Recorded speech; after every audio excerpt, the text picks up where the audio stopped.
Hello, everyone, and welcome to another edition of the Eddrick Show. I am your host, Eddrick Jerome. This is the place for intelligent conversation with interesting people. And today I am pleased to bring you episode 2 of our ongoing series, along with my co-host, Benita Knuckles, Black History in Progress. And in this episode, we're focusing on African-American health disparities within our community, and some of the methods that are used to improve overall health. African-American health is part of Black history because it is a reflection of the social, economic, and political conditions that African Americans have faced throughout our history in this country. These conditions have had a profound impact on the health of African Americans, leading to disparities in health outcomes that persist today. I want to introduce my co-host, Benita Knuckles, who brings extensive experience in healthcare-related issues, as she is actually a retired registered nurse and has seen these issues up close. Benita, how you doing? I'm doing wonderful. Thank you for that introduction, and good morning to our guests for episode number 2 of our Black History series, Dr. Yeremiyah Ben Yisrael. We welcome you from the East Coast. Thank you. Yes, and understand that you are a board certified naturopathic doctor specializing in the treatment of various chronic illnesses, of which I'm very familiar. And for those who may not know what a chronic illness is, we talk about hypertension, diabetes, things that affect our bodies and health that extend from 6 months and beyond. That's considered a chronic illness. So Dr. Yeremiyah has earned his naturopathic doctorate from the Indian Board of Alternative Medicines, which is internationally recognized as one of the largest institutions of holistic medicine. Dr. Yisrael is also the author of the best-selling book series, A Journey Within, Becoming Better Mind, Body, and Spirit. Can't wait to hear more about that. Dr. Yisrael, welcome to the show. Thank you for having me. You're so welcome. And before we just jump right into the questions, maybe you can just give us a little background about how you became interested in naturopathic medicine and how you selected the Indian Board of Alternative Medicine as your source of education. Oh, wow. Okay. We'll have to go back a little bit. The year is 2005, and I had a severe stroke. And I later on found out that the stroke was caused by a medication that I was actually taking. I can't say the name, but because of a lawsuit, but they knew that the FDA knew that it was giving people heart attacks and strokes. So I started taking it in 2004, and then a year later in 2005, I had a stroke. And becoming disabled, not really able to work at that point, I needed something to do. I had to keep myself occupied. I come from a long line of health people. My mom was a registered nurse for many years. My dad was a doctor for a lot of years as well. But I kind of ran from that. I didn't want to do it because they wanted me to do it. I wanted to do it because that's what was in my heart to do.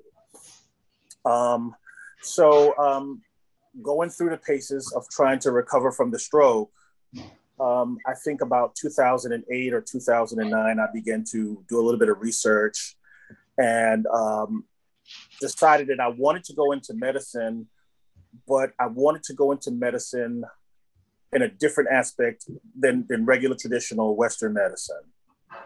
So then I began to do my research on naturopathic medicine, traditional Chinese medicine, Ayurveda, things like that.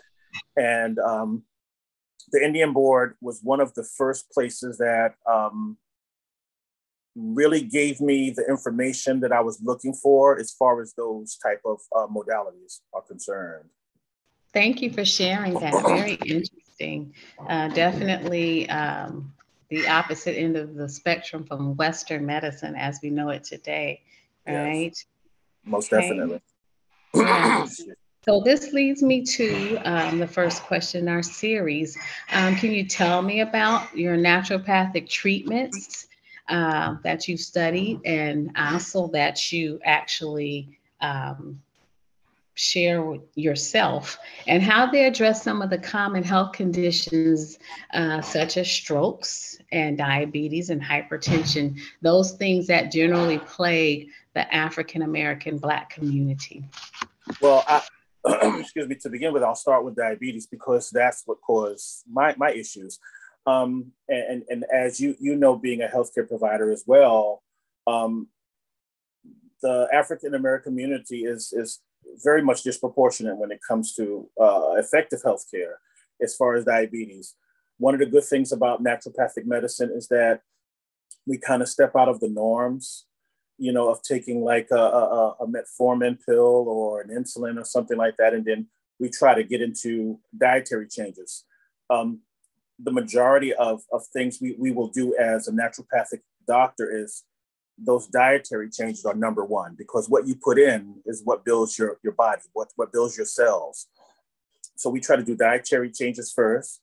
Then we'll go into exercise, stress management, things that most people might think of as simple things, but the simple things are what's going to prevent. And if you already have it, it's going to help to help to build you back up again. So stress management techniques. We also do natural supplements as well. For example, there were some studies that show organic cinnamon helps to reduce the blood sugar.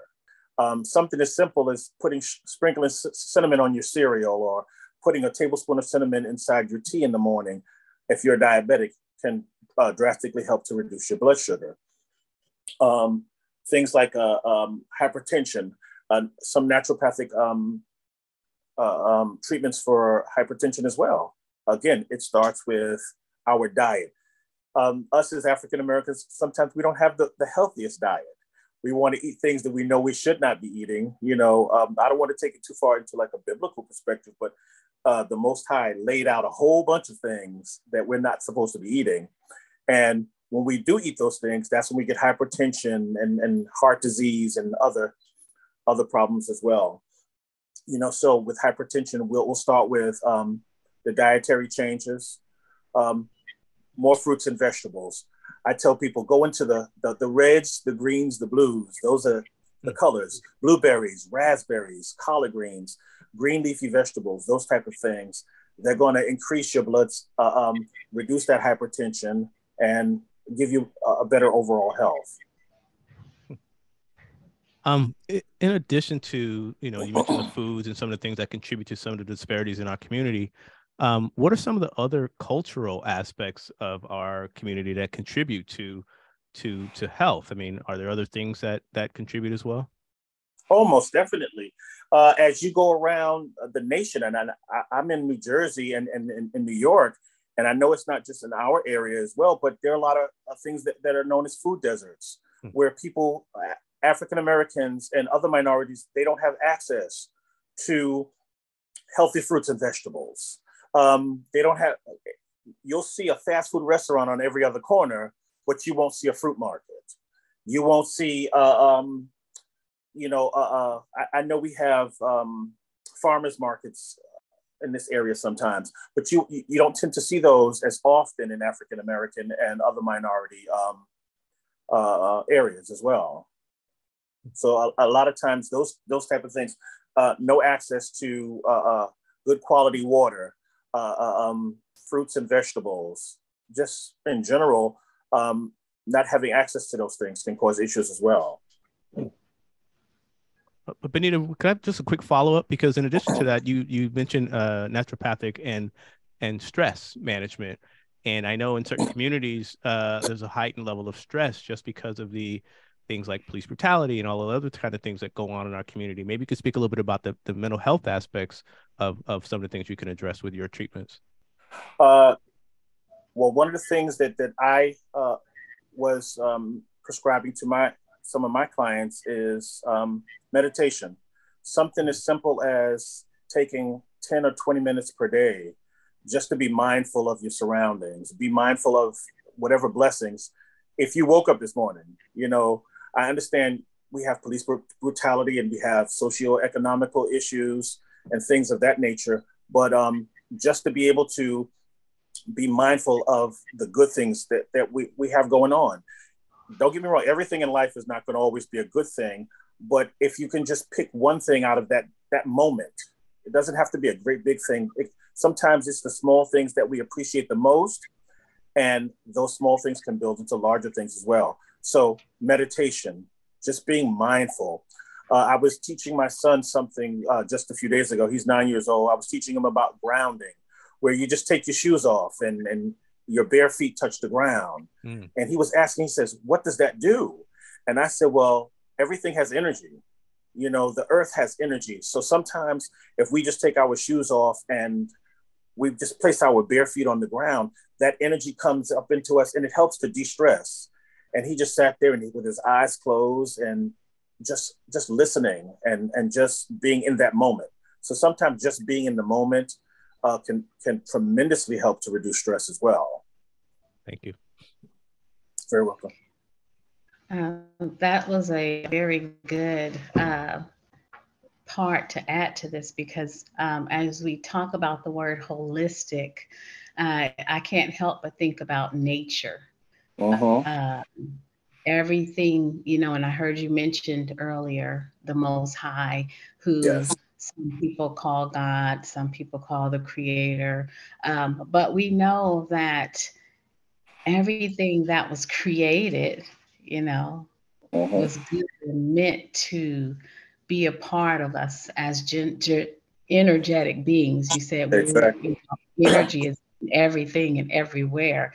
Exactly. So I think about in the world we live in, where we've added technology and all these modern things, we've gotten away from nature, the holistic part of ourselves. And I think about chemistry and how chemistry creates, it's all about energy, and we're made of potassium and sodium and phosphate and all these different elements that create the energy in us that we need for our existence.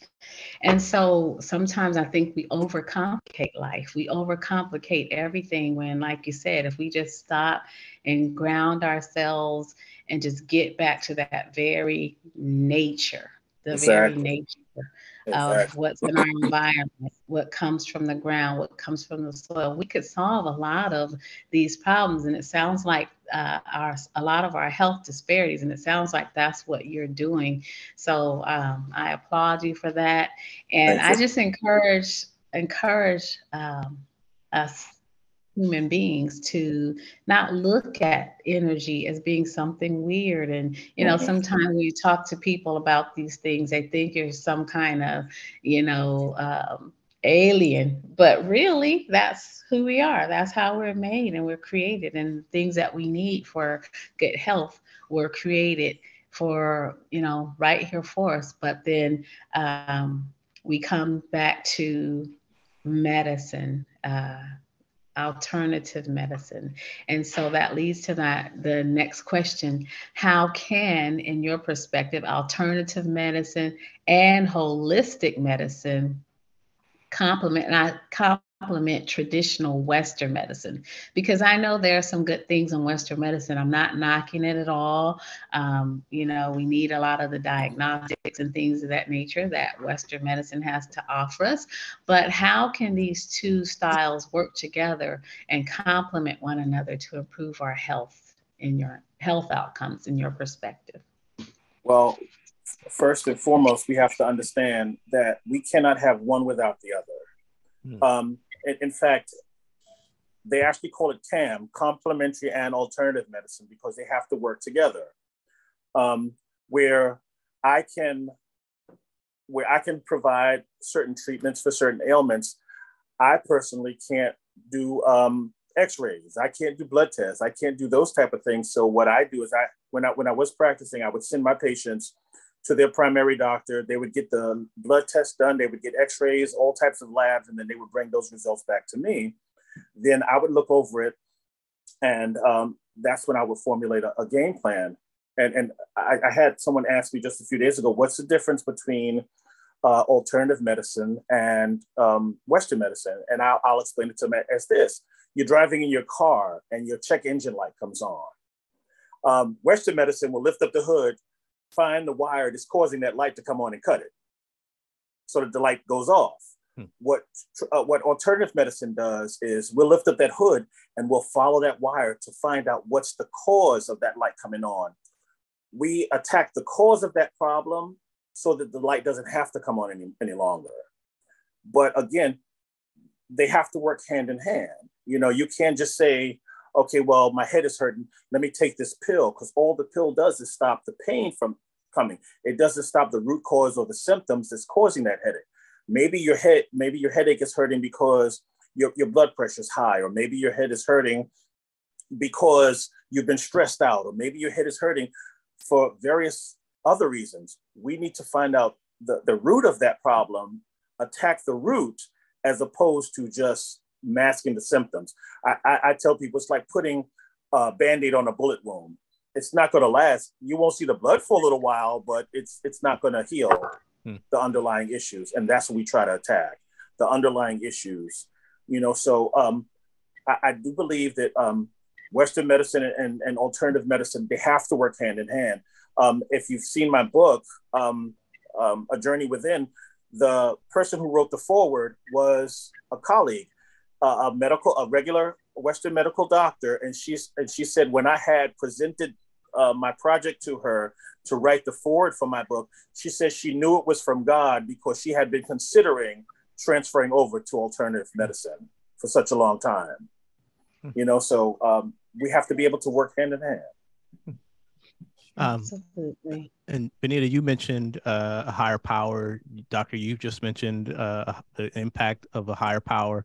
And so my question is, how important are the spiritual aspects of your treatments and the spiritual aspects of health when trying to improve one's health condition? Because it's not just sometimes the body, it's the mind and the spirit as well. That's number one. That's the peak right here, because, you know, the Bible says, whatever a man thinketh in his heart, so is he. If you say to yourself every morning, oh, I'm going to have a bad day, you just created a bad day, whether you realize it or not. As soon as you walk out your door, everything comes down upon you at one time. Why? Because you spoke it out into the universe. You created it. The power of life and death is in your tongue. You know, so if you can speak things into existence, why don't we start speaking positive things? And that's another thing that I try to instill in people. I just wrote my 7th book. Is called The Abundance Blueprint, and it's all about the power of positive thinking and how we can create and manifest specific things in our lives as well. You know, so the mind-body aspect comes together, because if you think something in your mind, you can actually bring it to pass in a physical manifestation, as far as illness or what have you. So, you know, those two play a very big role, the mind-body connection. Thank you. Wow, this is these discussions, I think, are so imperative from the day we are born into this world, because how many years, you know, potentially do we go on before we find out the real solutions, the real interventions, you know, and before we get it, you know, maybe we could prevent so many illnesses and diseases. And I just can't help but continue to think about our ancestors and how they grew things from the ground, and they worked and they sang spiritual songs, even in the face of adversity. And they were, you know, their legacies lived on, and they lived much longer than we're living today.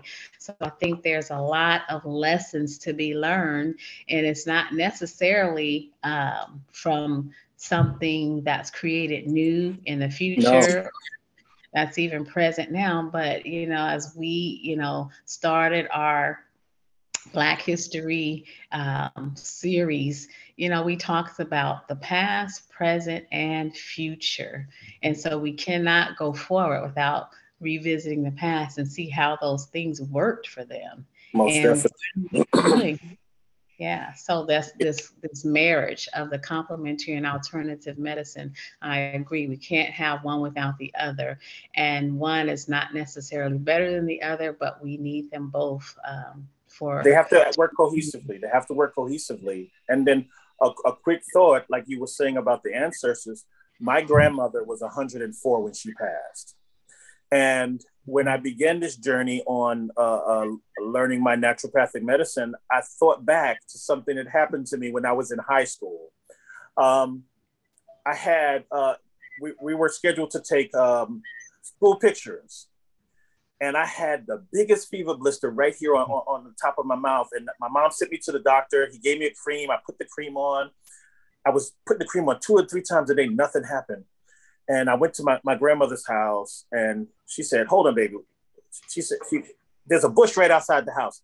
She said, go get a leaf from that bush. And she ground it up and she wrapped it in a paper towel and she told me to put it right there.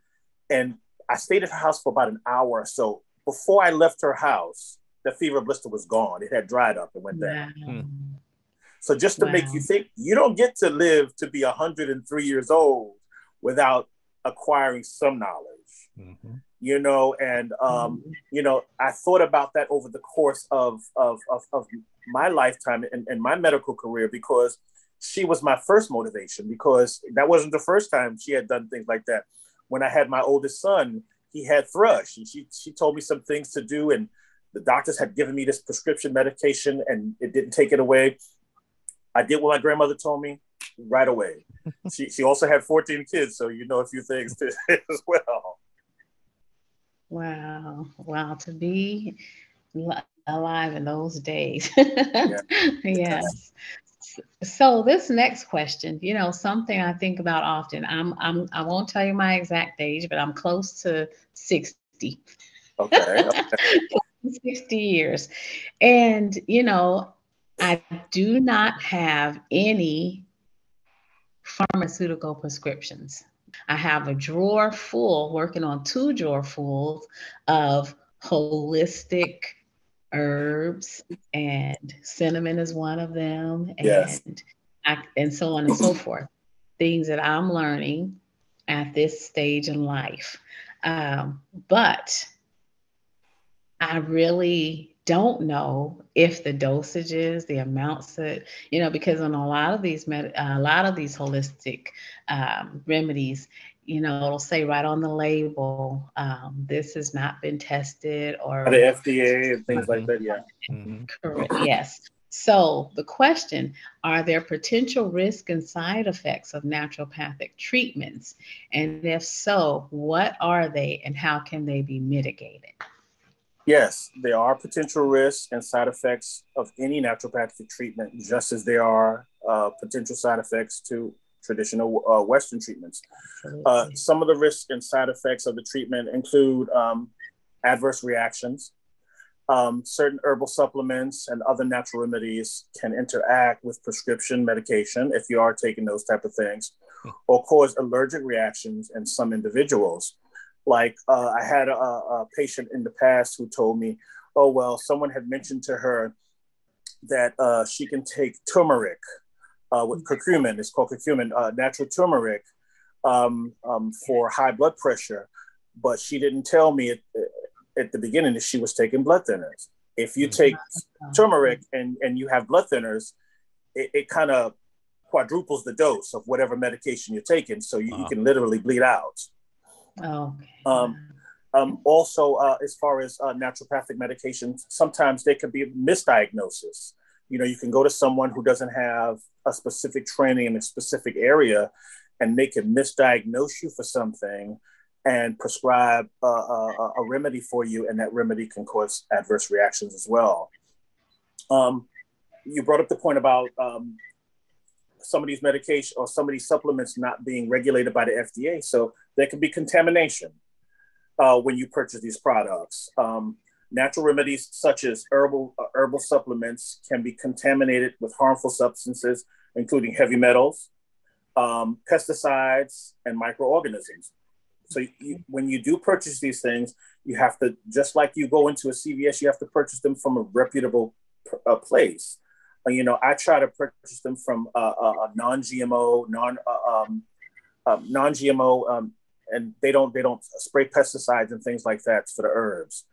You want organic herbs, and then sometimes some of the procedures that you might undertake as far as naturopathic medicine are invasive procedures, like acupuncture, where you're taking the needle and you're sticking it in to the body, or something called cupping, where you put cups and those suctions to certain meridians on the body. So some people have adverse reactions to those as well. So just like, people think that because something is naturopathic or it's natural, there are no side effects. No, that's not the case. So that's why, again, to go back a little bit, how Western medicine and naturopathic medicine, they have to work cohesively. If you know that you have X, Y, and Z ailments, when you come to a naturopath, you say, well, listen, these are the things that I've been diagnosed with. These are the things, on my blood tests and my records. And then it's up to that naturopath to formulate a game plan that's going to be beneficial to you and your health as well. Thank you. You've mentioned your book a couple of times now, so let's do a deeper dive into your book. So, which one? Yeah, exactly. That's that little flex, man. You flexing? No, I'm just kidding. I just finished writing my 8th one. Nah, just kidding with you, man. That's cool. Because you said you're up to 7 now, right? I'm up to 7. I just finished writing the 8th one, and it's about medical marijuana. Oh, okay. It's called Beyond the High. I just did a show about legalization. If you go to the Eddrick Show YouTube page or in my podcast, you'll see it. I'll definitely look at it. Yeah. So let me talk to you now about the book, A Journey Within, Becoming Better Mind, Body, and Spirit. So you gave us a little bit of the backstory about how you became involved in this area of medicine. But tell me about the book, why you decided to write it, how it came to you, what the purpose is, and just what were some of the goals of writing your book. I'm one of those people that I wake up 3 or 4 o'clock in the morning. That's when my creative juices flow. Same here. Yeah. Okay. So you understand. we right here, man. We're right here. Yep. So I woke up one morning. It's so ironic. My wife was pregnant. And can I scoot back just a little bit? Of course.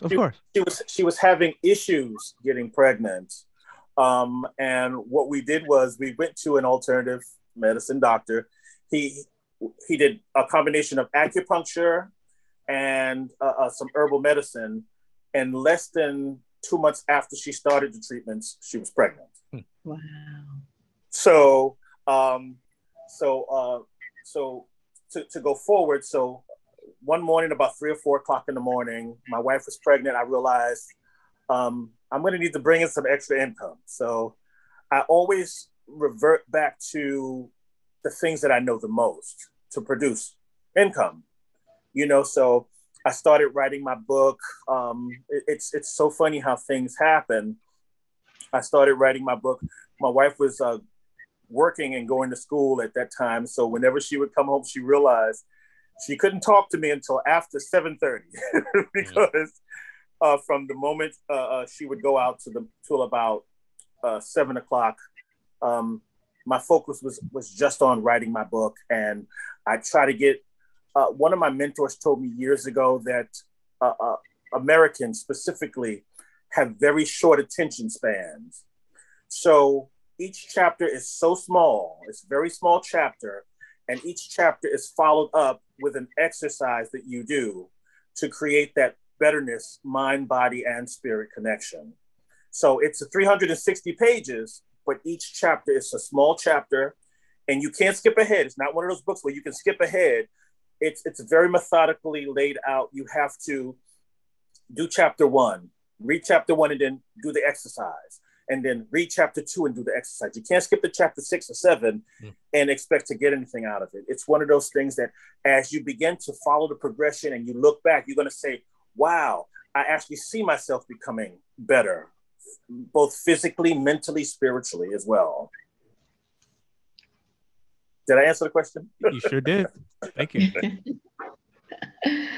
Wow, I am looking for the whole series. I need a whole just transformation. Sounds very And what I interesting. did was, that's the main book, Becoming Better Mind, Body, and Spirit, A Journey Within. And then I did 2 journals.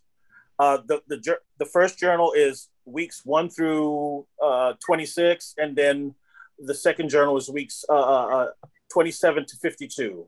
So it encompasses the entire year. Each day you start off, no matter where you start within that year. Once you start, each day has an affirmation. So you say your affirmation in the morning time. It has a space in the book where you can write your goals for that day. It doesn't have to be a long-term goal. What do you want to accomplish that day?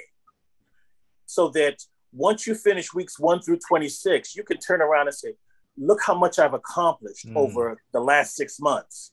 And then when you start on weeks 27 to 52, you can do the same thing. You can look back at all of the accomplishments. And at the end of the year, see, sometimes we have to take small wins. So many times us as human beings, we look for the big win. I got to win $10 million in order to feel a certain way. No, sometimes just accomplishing something or learning something that you didn't know yesterday can make such a great impact on you as well. So, so the main book comes first. There are 2 journals.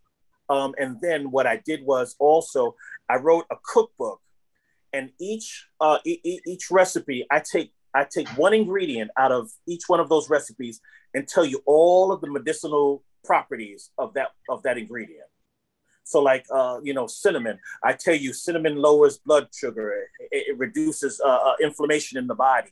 I break down one ingredient in each one of those recipes. So they all go together: mind, body, and spirit. Wow. I love that perspective. I love your approach, and I love your enthusiasm. And I am really looking forward to getting the series. It Thank you sounds so much. like it will be life transforming. So thank you for sharing all these things with us. Our time is winding up here, but it seems like there's so much more to learn. So we may just have to have you back for Yes, I would love that. part 2. Part 27 through 52. This was 1 There through we go. 26. All right. There we go. But as we wrap up, Dr. Yisrael, are there any last words that you would like to share with us and with our audience? Yes, again, it all goes back to first setting a goal. That's number one. We have to set goals. I don't think we do that anymore. We have to set goals, and they don't all have to be long-term goals. Or what do I want for the next 10 years? Or what do I want for the next 5 years? What do you want to accomplish today? What do you want to make an impact on for this week? What do you want to change about yourself? Again, it doesn't have to be such big things, because I learned a long time ago, small things turn into big things. As a kid, we learned if you take a snowball and you drop it down the hill, and it's going to keep on building up and building up and building up. That's how those small things that we pick up, those small pebbles that we pick up. If you pick up enough pebbles, you'll have a lot, but so many times we just focus on the big picture. I want to start a business and make $10 million this year. Why don't you just focus on starting the business? Everything starts from the beginning. The Bible says, never despise a small beginning. I don't know any person that's alive right now that came out of their mother's womb the age that they are now. It doesn't happen. You have to crawl before you walk. You know what I'm saying? You have to walk before you can run. You have to be able, there's stages to life. And as long as we take those stages to life, then we're beginning on that journey to becoming better, mind, body, and spirit. Thank you so much, Eddrick. Yeah. I'll turn it over to you. All right. Very well said, Doctor. And so this will conclude episode 2 of the Eddrick shows in our series, Black History in Progress, along with my co-host, Benita Knuckles. Our guest has been Dr. Yeremiyah Ben Yisrael. He is the author of the book, A Journey Within, Becoming Better Mind, Body, and Spirit. He is also a naturopathic doctor. and he has provided us with many, many health tips to improve our overall health from a holistic perspective. So, Doctor, thank you for coming on the show. We really appreciate it. Thank you for having me. Thank you All for having me. All right. Again, this is the Eddrick Show. I am Eddrick Jerome. Thank you for tuning in. This is the place for intelligent conversation with interesting people. Hit that subscribe button, drop us a like, leave a comment, let me know how I'm doing so we can continue to bring this interesting content each and every week. We want to thank you for tuning in, and we will catch you on the next episode.